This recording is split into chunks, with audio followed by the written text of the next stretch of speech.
అందరికీ స్వాగతం. మనతో పాటు ఉన్న అతిథి అందరికీ సుపరిచితులే. వారు వచ్చేసి ప్రముఖ సైకాలజిస్ట్. సో ఆర్టిజం పిల్లలకి ఎంతో సేవలు చేశారు. వారు వచ్చేసి డాక్టర్ కృష్ణ, లైఫ్ కోచ్. వారితో మాట్లాడదాం. సార్ నమస్తే. నమస్తే అమ్మా. జనరల్ గా చాలా మంది ఎంతో ఎత్తు ఎదిగిన, ఎంతో స్థాయికి వెళ్ళిన సక్సెస్ వాళ్ళు బాగానే సక్సెస్ అవుతారు, కానీ వాళ్ళకి తృప్తి ఉండదు. అలా తృప్తి లేకపోవడానికి గల కారణాలు ఏమైనా ఉన్నాయంటారా? అంటే లక్ష్య సాధన చేసిన తరువాత కూడా వాళ్ళ సాటిస్ఫాక్షన్ లేకపోవడం, ఇలా ఈ రోజుల్లో మనం చాలా మందిని చూస్తూ ఉంటాం. అసలు దీనికి ప్రధానమైనటువంటి కారణం ఏంటంటే వాళ్ళు నిర్ధారించుకున్నటువంటి లక్ష్యం ఏదైతే ఉంటుందో ఆ లక్ష్యం తర్వాత ఏంటి అనేది వాళ్ళు నిర్ధారించుకోకపోవటం. మనం చెప్తాం success is a journey, not destiny అని. లక్ష్యం అనేది ఒక ప్రయాణమే కానీ గమ్యం కాదు. అంటే మన ప్రయాణంలో ఇక్కడ నుంచి ఇంకో చోటుకి వెళ్ళిన తర్వాత వాట్ నెక్స్ట్ అని తెలిస్తే మనం ఇక్కడికి చేరుకున్నాం, ఓకే ఈ డెస్టినీ ఇక్కడ వరకు వచ్చేసాం, నెక్స్ట్ మనం అని చెప్పి వాడు ఇది అవుతారు, నెక్స్ట్ ప్రయాణం అనేది చేయడం జరుగుతాం. అసలు ఆ గమ్యాన్నే కరెక్ట్ గా వీళ్ళు నిర్ణయించుకోరు. ఒక గోల్ మనం అచీవ్ అయిన తర్వాత నెక్స్ట్ గోల్ వాట్ నెక్స్ట్ అనేది డిసైడ్ చేసుకోకపోవటం.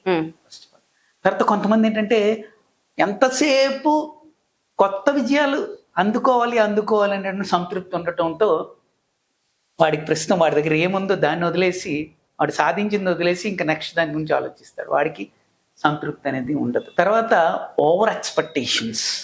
నేను చేశాను ఇదే కాదు, నేను అంతకు సాధించగలను, ఇంకేదో చేయాలి, ఇంకా చేయగలను అనేటువంటి, ఇంకా చేయాలి అనేటువంటిది.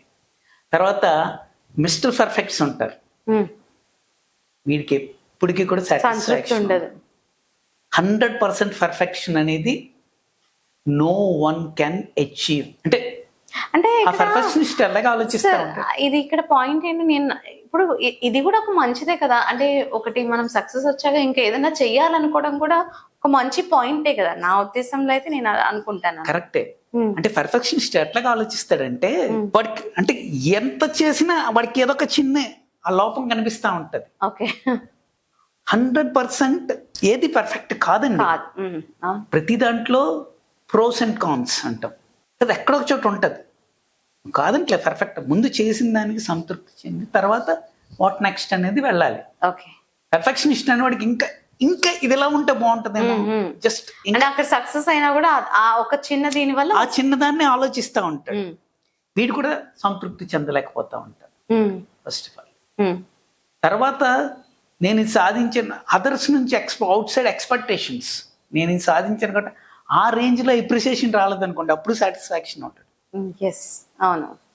కాబట్టి వాళ్ళ మీద డిపెండ్ అవ్వకుండా ఈయన చేసింది ఏంటనేది ఈయన వరకు ఈయన దాన్ని సంతృప్తి చెందగలిగితే ఆటోమేటిక్ బయట నుంచి కూడా మనకి ఎప్రిసియేషన్ వస్తుంది. రాకపోయినా నథింగ్. ఇప్పుడు మనం ఒక పని చేస్తాం అంటే మోర్ ఓవర్, అంటే ఇప్పుడు సింపుల్ గా మీకు చెప్పాలంటే రిజల్ట్ మీద ఫోకస్ చేయకుండా ప్రాసెస్ మీద ఫోకస్ చేయాలి. చేస్తే సంతృప్తి ఉంటుంది. ఫర్ ఎగ్జాంపుల్ మనమే ఉన్నాం, వీడియో చేస్తాం. ఈ వీడియో మనకి 1,00,000 వ్యూస్ లేకపోతే ఎన్నో రావాలని మనం కోరుకుంటాం. అది ఆశించి రాలేదనుకోండి. అలా కాకుండా మనం వీడియో చేసాం, వీడియో ఎంత బాగా చేసాం, ఎలా చేసాం అనే ప్రాసెస్ మీద మీరు కాన్సన్ట్రేట్ చేసాం అనుకోండి, మనకి సంతృప్తి ఉంటుంది. కానీ రిజల్ట్ వ్యూవర్షిప్ మీద మీరు కాన్సన్ట్రేట్ చేస్తే మీరు చేసినటువంటి వీడియో చేసిన దాని మీద సంతృప్తి మీకు ఉండదు. అంటే మనం ఇప్పుడు ప్రస్తుతం ఆ సందర్భంలో ఉన్నాం కాబట్టి చెప్తాం. అట్లా ఏదైనా ప్రాసెస్ మీద కాన్సన్ట్రేట్ చేయాలి, ప్రాసెస్ మీద ఫోకస్ చేయాలి, రిజల్ట్ మీద కాదు. ఆటోమేటిక్లీ అది రిజల్ట్ వస్తుంది, ఈ రోజు కాకపోయినా ఎప్పుడైనా వస్తుంది. మనం రిజల్ట్ నే మనం ఫోకస్ చేస్తాం అనుకోండి, రెండో అడుగు నెక్స్ట్ అడుగు వేయలేం. అవసరమే result, no doubt about it. But result ని ఫోకస్ గా ప్రాసెస్ మనం చేస్తున్నామా లేదా, ఇలా మనం చేసుకుంటూ వెళ్తూ ఉంటే ఖచ్చితంగా మనం సంతృప్తి అనేది వ్యక్తులకి ఉంటుంది. ఓవర్ ఎక్స్పెక్టేషన్, అదర్స్ మీద డిపెండ్ అవటం. నేను ఒక మంచిగా తయారయ్యాను అంతసేపు వాడు బాగుందని చెప్పాలి, వీడు బాగుందని చెప్పాలి, అద్దంలో చూసుకుని మనకు తెలుస్తుంది కదా. అంటే మనం బాగుందని తెలిసి కూడా మనం ఎక్స్పెక్టేషన్స్ ఎక్కువగా చెప్పాల్సిన పని లేదా, అవతల చెప్పొచ్చు చెప్పకపోవచ్చు. ఎస్ చెప్తే గుడ్, సంతృప్తి. చెప్పకుండా పాపం అతను ఏదో బిజీలో ఉండి చూడకుండా వెళ్ళిపోయాడు అనుకోండి, అరే నేను బాగోలేనేమో అనుకుని మళ్ళీ మనం సంతృప్తి ఉండదు మనకి. Yeah. కాబట్టి మనం నెక్స్ట్ ఏంటనేది కూడా గోల్ డిసైడ్ చేసుకోవాలి. వాట్ నెక్స్ట్, ఇది ఏంటంటే వాట్ నెక్స్ట్. ఓవర్ ఎక్స్పెక్టేషన్స్ కాకుండా ఎక్స్పెక్టేషన్స్ ఓకే. మనం చేసింది. సక్సెస్ అయ్యాము అని మన సాటిస్ఫాక్షన్ మనకుంటే సరిపోతుంది. వేరే వాళ్ళ నుంచి ఎక్కువ ఎక్స్పెక్ట్ చేయకుండా మనం ఉన్న దాంట్లో మనం సంతృప్తి పడడం నేర్చుకోమంటారు. అంటే సక్సెస్ ఆబ్వియస్లీ సక్సెస్ అనేది అంటే సంతృప్తి పడి ఆగిపోమని కాదు, అంటే అక్కడ వరకు ఎక్కడైతే మనం Success గోల్ అనేది పెట్టుకున్నామో journey. మనం చేసాం, పర్ఫెక్ట్ గా చేసాం, అప్ టు 100% కాకుండా 80% చేశాను నేను అని నేను అనుకుంటే నెక్స్ట్ నేను ముందుకి వెళ్ళగలుగుతాను. రే నన్ను ఎవరు గుర్తించలేదు అని అనుకుంటే మాత్రం అక్కడే ఆగిపోతాం. అది డిపెండెన్స్ ముందుకు మనకు తెలియాలంతే. దాన్ని రైట్. అది చేసుకుంటే సంతృప్తి అనేది ఉంటుంది. ఇట్లా ఎంతటి విజయాన్ని సాధించిన వాళ్ళైనా సరే ఆ ఆనందాన్ని ఆస్వాదించకపోతే నెక్స్ట్ స్టెప్ మనం ముందుకి వెళ్ళలేము ఖచ్చితంగా. రైట్. కాబట్టి ఆ విధంగా మనం